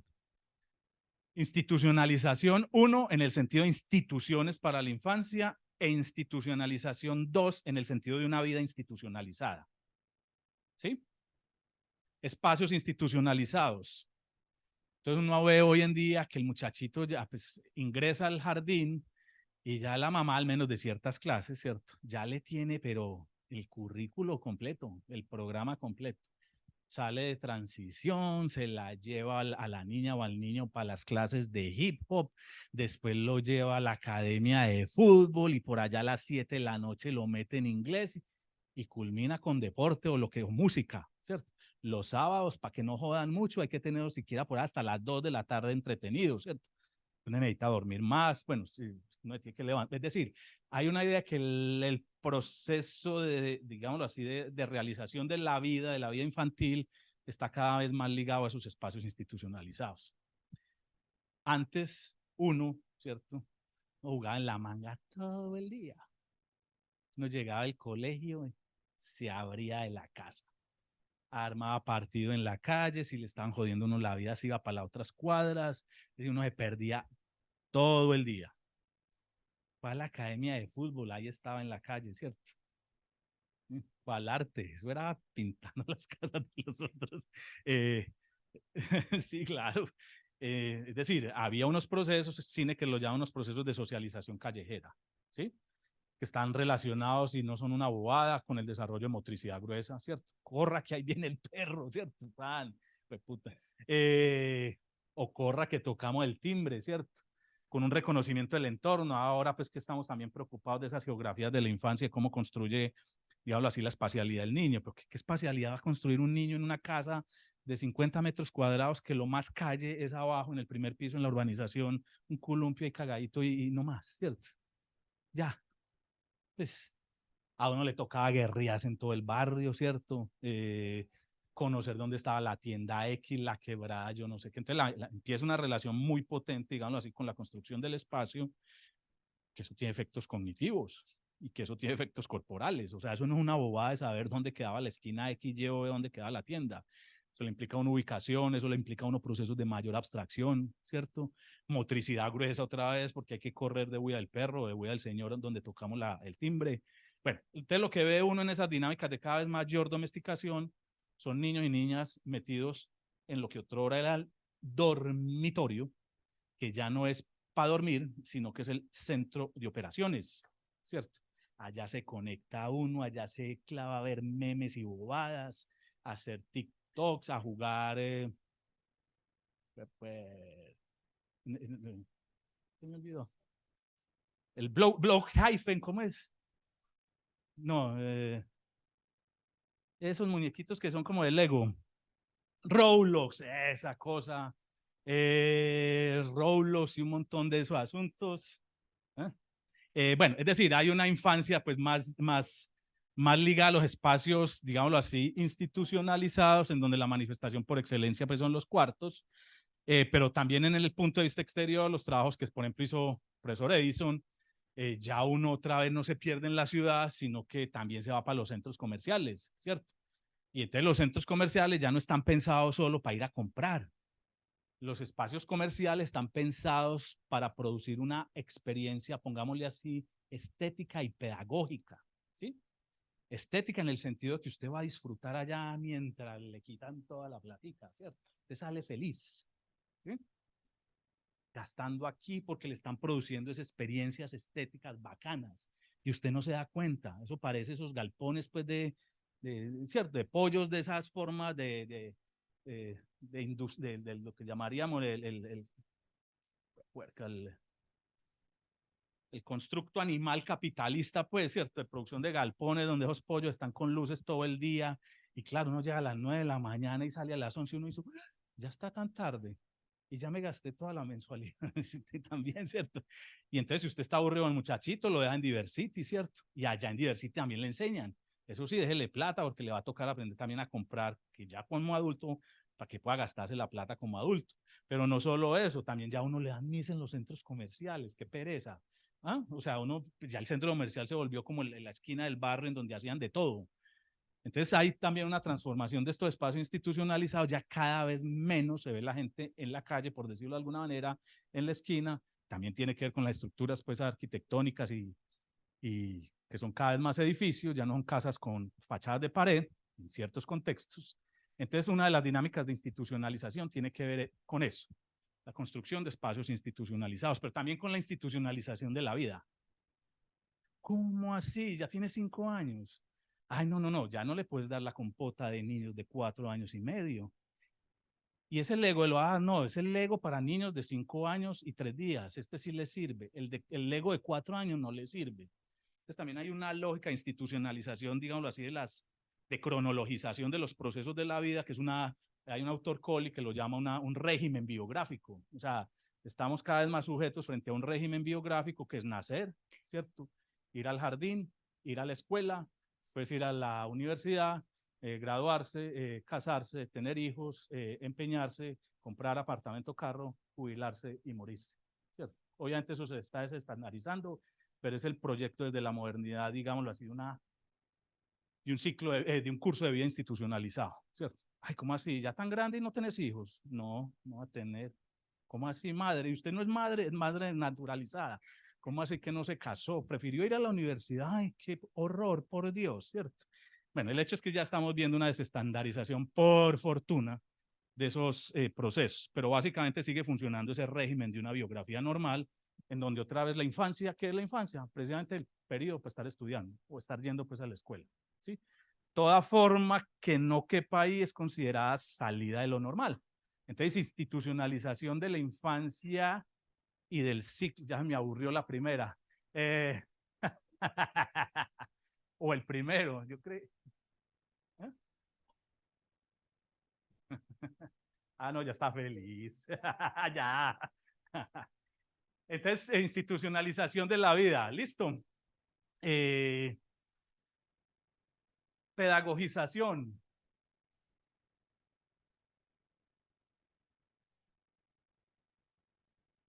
Niños domesticados en espacios interiores, malls, almacenes de cadena, centros comerciales, ludotecas, centros deportivos, escuelas de música.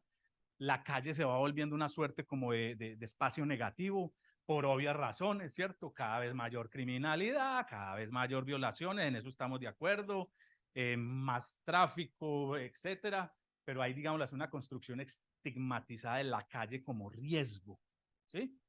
O sea, la calle se estigmatiza con la idea de que es puro riesgo. Bueno, cuarto infantil, casa familiar, campo de juegos, etcétera.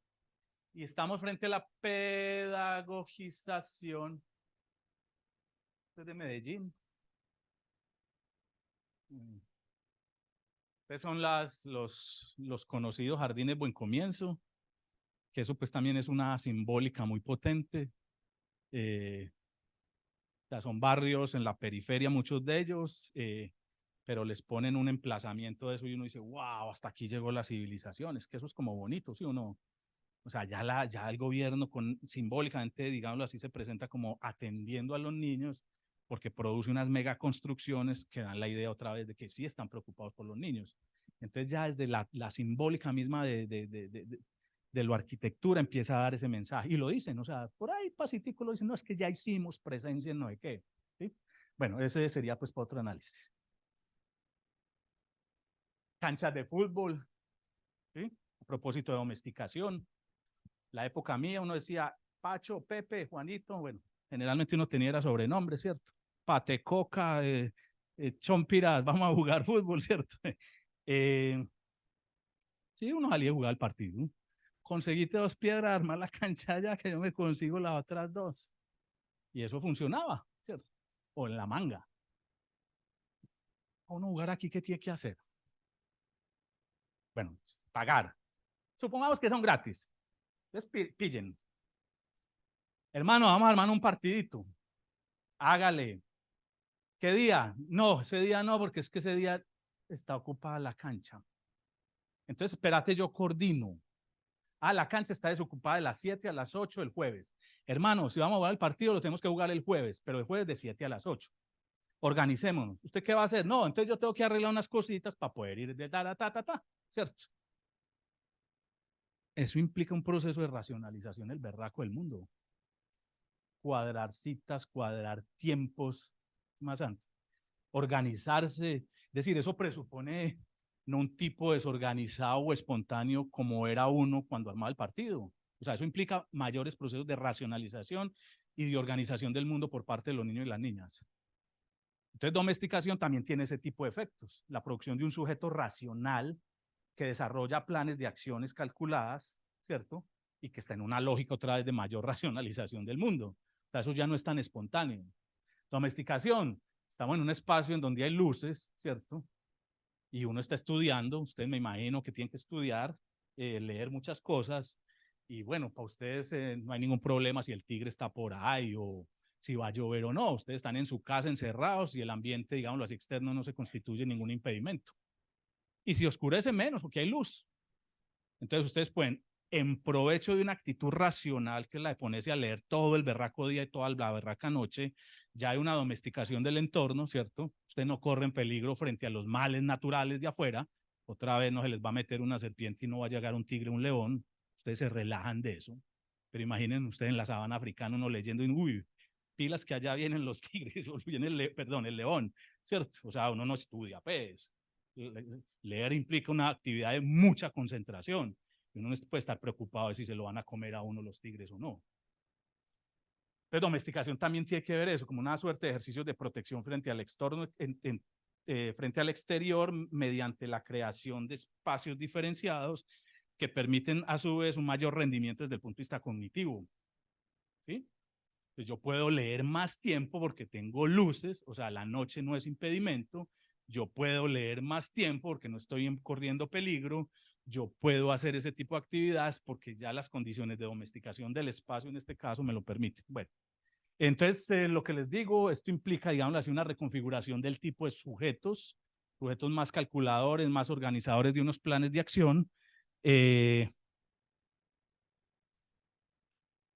va a acabar. Persistan, no mueran en el intento. ¿No? Institucionalización de la vida. Bueno, también el cuadrito es enredado, pero para que me entiendan, los niños empiezan a verse también desde el medioevo, particularmente con los discursos de Comenio, como unos niños necesitados de educación, ¿cierto? Entonces, digamos que la infancia, en otra expresión, se pedagogiza. Pedagogiza quiere decir que se vuelve objeto de unos discursos pedagógicos. Pedagogiza quiere decir que se vuelve objeto de unas intervenciones pedagógicas, ¿sí? Por el lado poblacional y por el lado individual, ¿sí? Con las construcciones específicas, ¿cierto? Vos estás en qué? En transición. O sea, estás etiquetado como de transición. ¿Vos sos de los de dónde? Yo soy de los de primero, es grupos. O sea, se construye, digámoslo así, un tipo de alumno que está referido por lo regular al grado y a la edad, ¿sí? Y otra vez, pues, un trabajo ya más específico sobre los niños y las niñas. Bueno, ustedes lo van a ver en por ejemplo, en la pedagogía activa de comienzos del siglo XX. Es una maravilla, porque uno diría que antes de Foucault estar pensando en esos asuntos, ya uno veía formas de gobierno ahí. La pedagogía activa es por excelencia el movimiento en donde se evidencia esa idea de no reprimir al otro, sino de hacer que el otro haga, porque el principio básico es la actividad. ¿Sí? Tal muchachito hay que ponerlo a hacer. ¿Sí? Y entonces aparece todo el discurso de los intereses, por ejemplo, de Crowley. Me imagino que ya han visto esas cosas o no. Entonces de Crowley dice, no, los centros de interés de los niños es el principio rector para la organización de la enseñanza. Los docentes tienen que trabajar con base en los intereses de los niños. Yeah. Bueno, vamos a organizar aquí una sesión con base en los intereses del niño. ¿Usted qué quiere hacer? Yo quiero aprender a dar puñaladas. ¿Qué tal, hombre, si dibujamos? ¿Cierto? O sea, es una mentira piadosa la idea de los intereses. Son los intereses que escolar o pedagógicamente son permitidos, que son básicamente eso, brincar, pintar, jugar y colorear. Otras cosas generalmente no caben ahí, pero le hacen a uno creer que está actuando sobre la base de los intereses, pero lo están modulando y le dicen, no, no, no, ¿qué tal si más bien dibujas los puñales, ¿cierto? Algo así, o pintas la pistola, se direcciona, o sea, no se le dice que no, pero sí orienta la actividad, ¿sí? Las formas de coacción se van volviendo en formas de autocoacción. Es que usted está clavado ahí haciendo el dibujo y usted se autorregula. Tiene ganas de ir al baño, hágale. pues estás contento, pero te está quedando muy bonito y uno, no, tengo unas ganas de salir ya, irme a almorzar, ¿cierto? Pero uno está autocoaccionado, se le presentan a uno las instituciones como espacios llenos de aventuras, ¿cierto? Por ejemplo, en Medellín no tenemos, qué sé yo, transición A, B, C, sino exploradores, ¿cierto? Brincadores, ¿sí?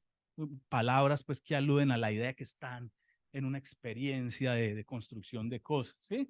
Y obviamente el poder se vuelve modular, o sea, las formas de gobierno trabajan con un poder que es modular. Modular quiere decir, como en esos baffles de reggaetón aburridores, que uno les pone volumen y lo quita, ¿cierto? Sigue siendo la misma música aburridora, el reggaetón, ¿cierto?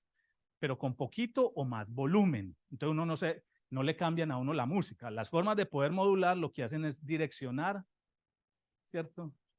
Pero no frenar. Entonces usted le pueden trazar un camino así o se lo pueden trazar así. Y usted está feliz porque está recorriendo el camino. O sea, usted no lo están reprimiendo. Entonces, así es que se ejerce el control hoy en día, ¿cierto? A ustedes no les prohíben las entradas, pero sí les dan una etiquetica o un carnecito que registra entró, salió. Bueno, habrá unos que no pueden entrar, pero básicamente ya el mapeo es un mapeo de los recorridos, no una restricción de los recorridos. A usted lo mapea Google y le dice, estuvo aquí, estuvo en Pornhub, después estuvo visitando esta otra cosa, después vio esto, o sea, le hacen el mapeo completo mostrando el recorrido, que tiene efectos también reales, porque uno puede decir, pero si este man estaba pegado a esta página a tal hora, muy seguramente no pudo haber estado en el lugar que queda 3 horas, es decir, él no es el culpable de que mataran a esa persona. Google dice, estaba ya cacharreando. Bueno, unas formas más interesantes en donde ya con la tecnología se regula, o sea, el poder disciplinario se vuelve un poder regulador desde el punto de vista, pero esto lo ve uno con Montessori, pues no nos vamos tan película y nada de esas cosas. O sea, que empieza a hacer Montessori, muchachas y muchachos. Montessori empieza a decir, no, el maestro educador tiene que quedar a un lado. A ese hay que llamarlo orientador, guía. Ese no es un dictador de clase.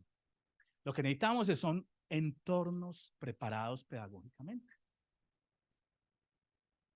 Entonces aparece la idea del tercer educador, el espacio como tercer educador, ¿sí? Un espacio pedagógicamente planeado. Usted dispone cosas, porque aquí se va a quemar, ponele la fogata, tan, y va a prender lo que es lo caliente. Allá se va a raspar todo, entonces va a decir, ay, también conozco las cosas que raspan. Es decir, el espacio se constituye en un espacio de experiencia, guiño, guiño, ¿cierto? Pero de experiencia pedagógicamente organizada. Al niño no le están diciendo, ve, yo puse ahí la piedrita para que te tropezaras. Ve, yo puse ahí las bolitas blandas para que pudieses sentir lo que es lo blando o los olores o lo que sea, ¿cierto?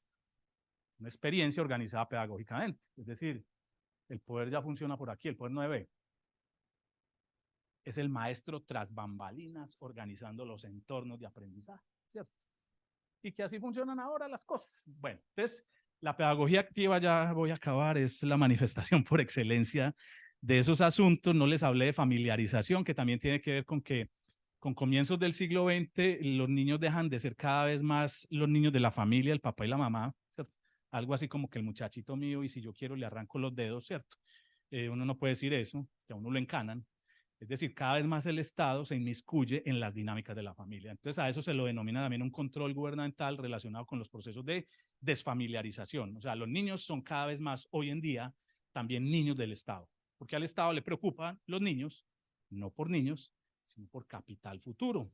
Esa es otra de las características de estas dinámicas de gubernamentalidad. Los niños se vuelven de interés social, no tanto como niños, sino por lo que puedan ser en términos de un capital humano. Entonces, claro, hay que controlarlos. O sea, yo tengo que garantizar que en las comunas y en ciertos barrios esos muchachitos pasen con procesos mínimos educativos para que se puedan integrar laboralmente a la sociedad. Y si ese papá o esa mamá él les está pegando, se los quito. ¿Sí? Conductor, ¿cómo es que lo llaman? Cosa regular, la vía, le abro la ruta, le abro la ruta y que se lo quiten, porque es que él no solo es de él, es también del Estado.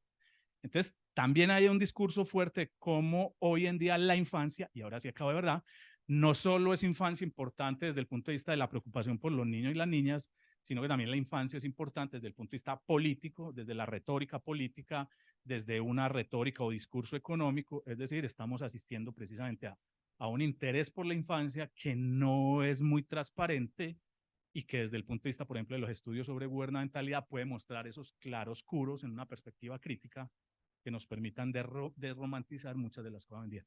Dejo ahí, muchas gracias.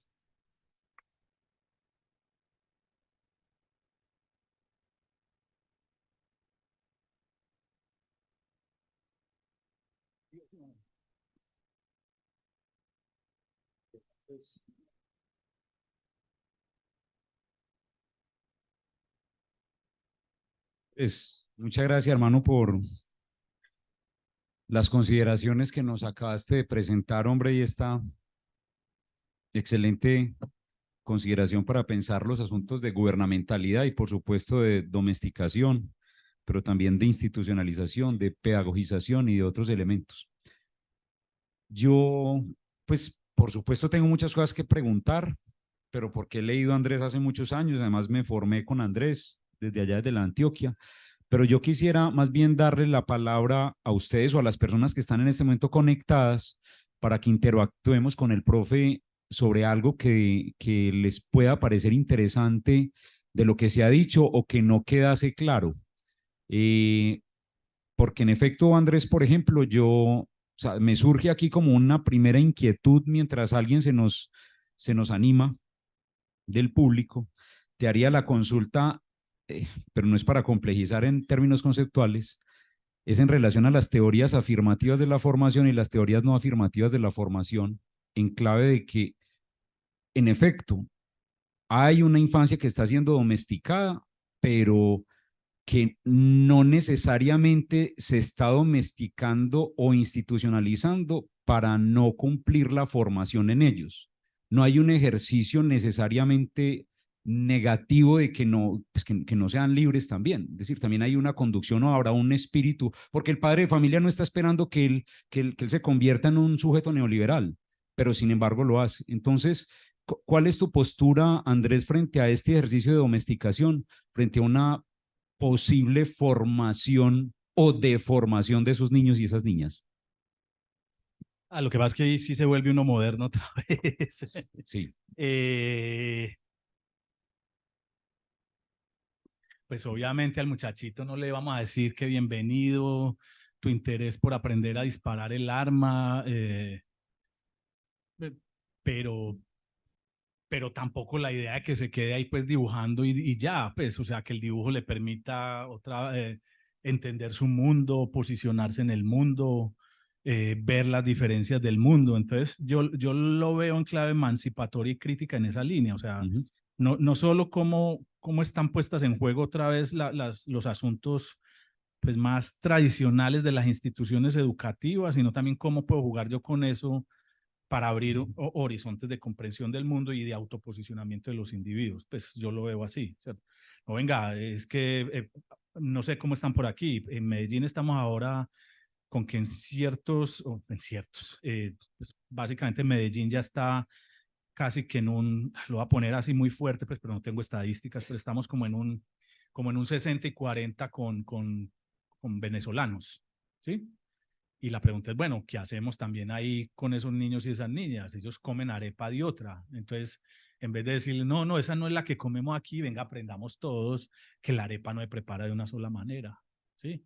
Entonces, pensar en eso, o sea, con una ampliación de comprensión del mundo, pues que le permita a uno entenderse una ciudad, una sociedad más plural y abierta, ¿cierto? Muy bien. Sí.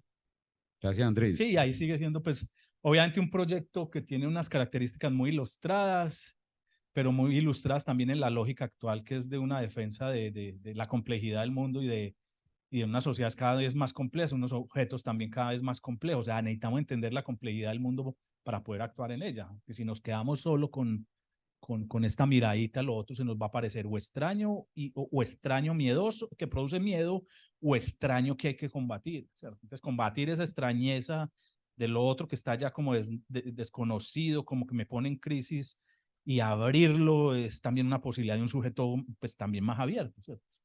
No Correcto. sé si es... Gracias, Sí. Andrés. ¿Alguien aquí en el público quisiese? Claro, profe. No, es que como lo están escuchando y además va a quedar grabado, profe, como recurso para que lo podamos consultar y utilizar en su momento, pues le agradezco si la puedo utilizar.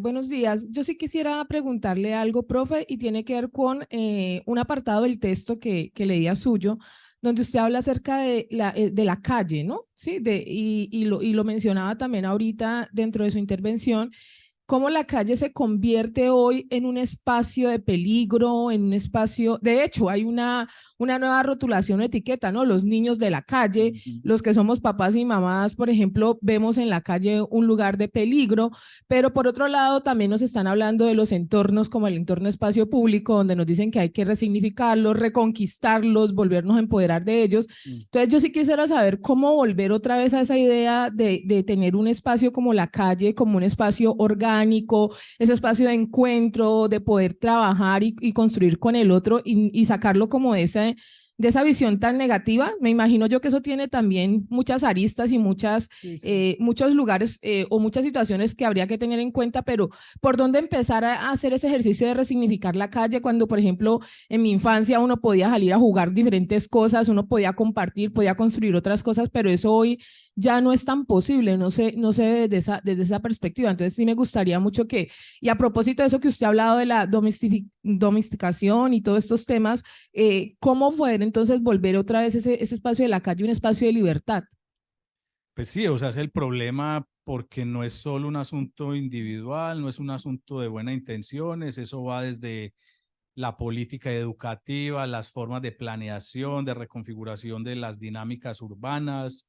Yo creo que el punto es como empezar a construir un contradiscurso frente a esa idea pues de que los espacios y de vida doméstica tienen que ser encerrados, pero es que también encontramos que ya la vida hacia los lados no se puede, la vida es para arriba, ¿cierto? Pues entonces hay un montón de elementos, o sea, pues exactamente no sé cómo sea la respuesta, pero sí pensar que la resignificación de la calle y de los espacios abiertos no tiene que estar siempre connotada de manera negativa, porque no lo estuvo y no necesariamente tiene que seguir siéndolo así, ¿cierto? Entonces, pensar en unas formas de organización espacial pues más acorde con ese tipo de pensamiento, ¿cierto?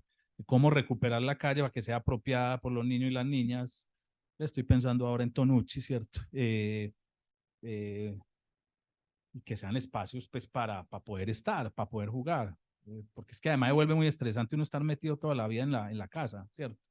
Entonces es pensar eso, o sea, pero eso no lo hace una persona, es pensar con arquitectos, con planeadores urbanos, es pensar pedagógicamente el espacio, o sea, salirnos nosotros como pedagogos o interesados en la educación, salirnos de la escuela y considerar esos otros asuntos.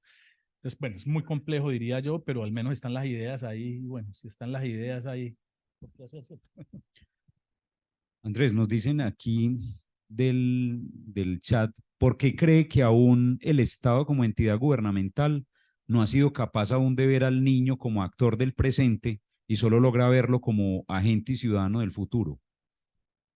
Que más que dar la estructura, pues hay una diferenciación entre infantes y adultos histórica, en la que los infantes son la promesa, son el futuro por venir, y sobre la base, digámoslo así, de ese imaginario, es que se estructuran ya dinámicas muy concretas.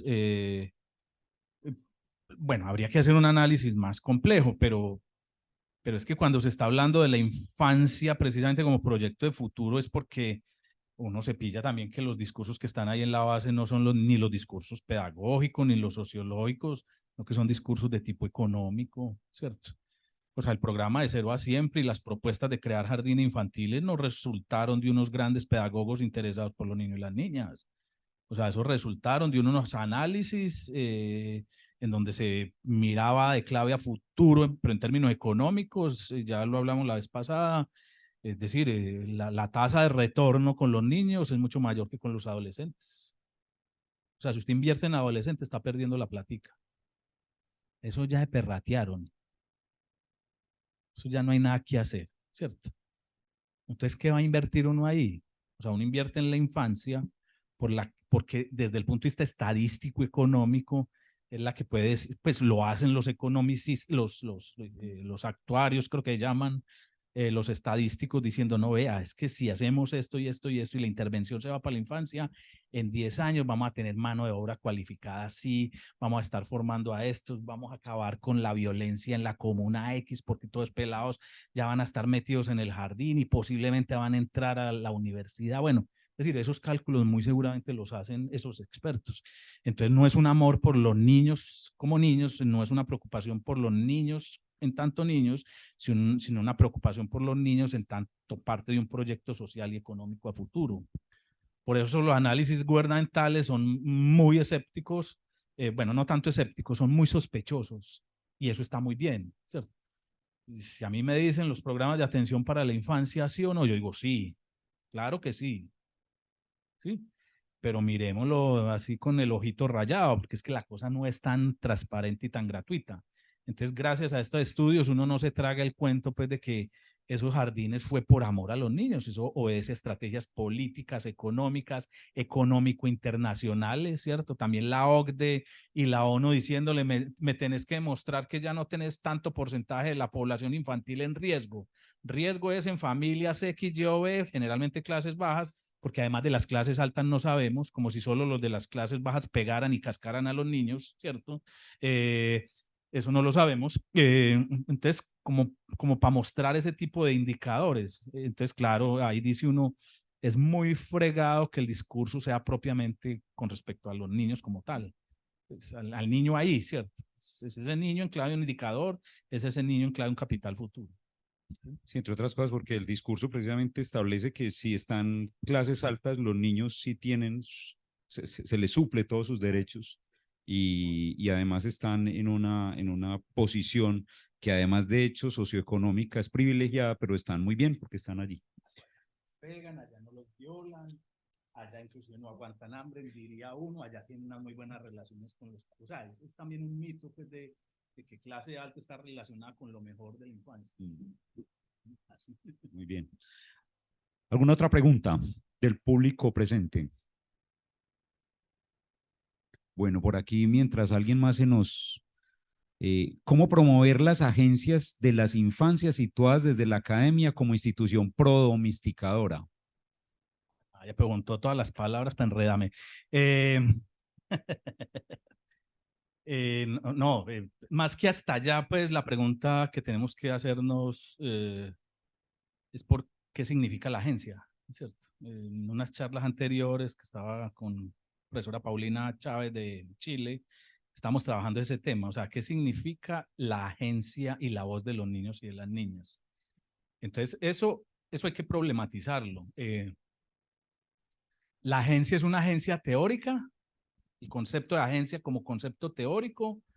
¿O es de verdad, digámoslo así, un concepto orientador de la práctica? Entonces es la primera pregunta. Porque uno dice, no, tenemos que reivindicar la agencia de los niños, ¿cierto? Pero en términos prácticos, la pregunta es cuáles son los niveles de participación efectivos de los niños y de las niñas. ¿Y cómo? Por ejemplo, eso hay que pensarlo, ¿sí? Y como les dije ahorita, al menos desde el punto de vista de la investigación, eso tiene limitaciones. O sea, yo puedo trabajar con ellos, yo puedo interpretar el mundo con ellos, pero ya la escritura de la tesis y del artículo publicable para la revista no me lo van a hacer ellos. Entonces ya ahí se establecen como unas diferencias. Ese es el primer punto.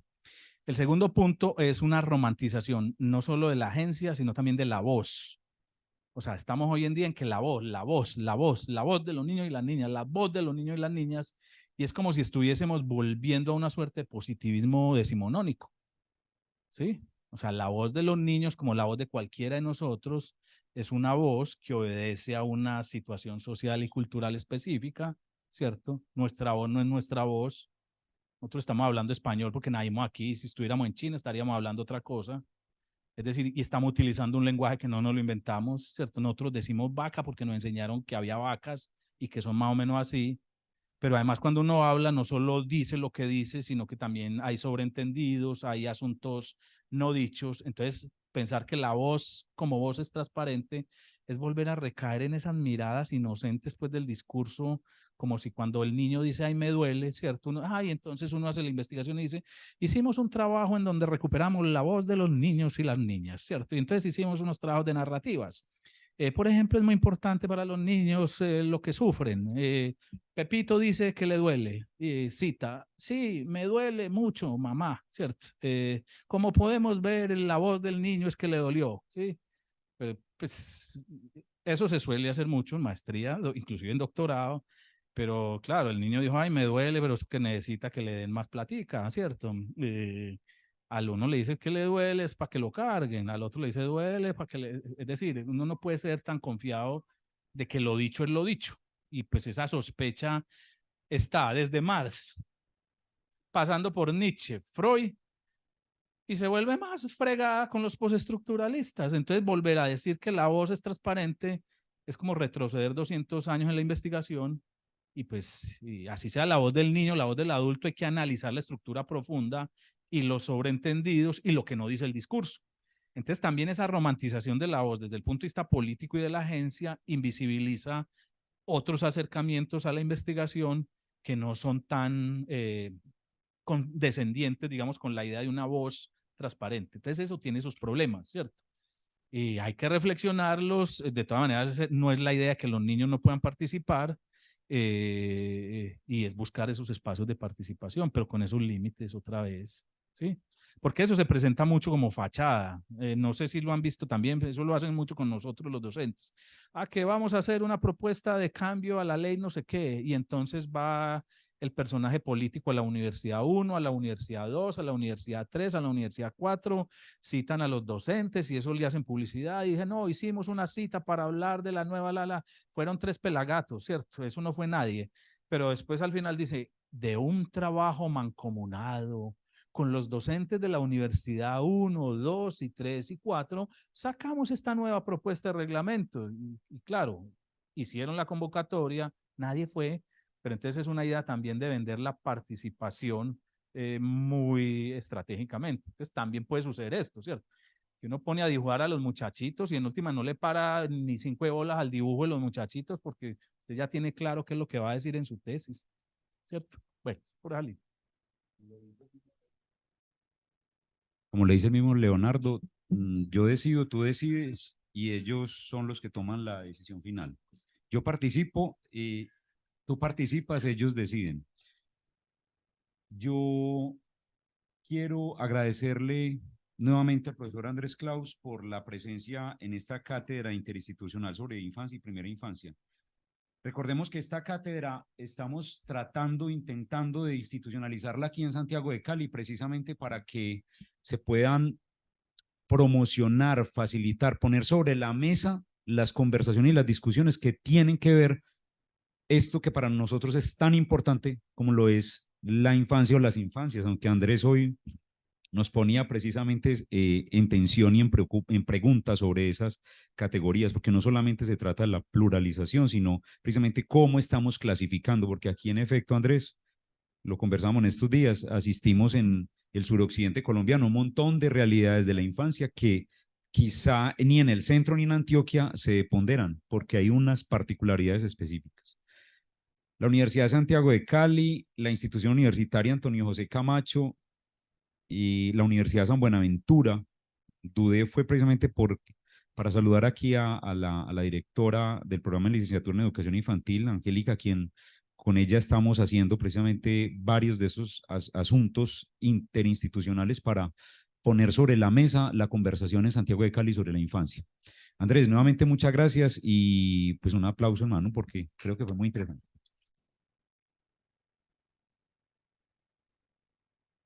Bueno, que gane mi selección hoy, ¿sí o no?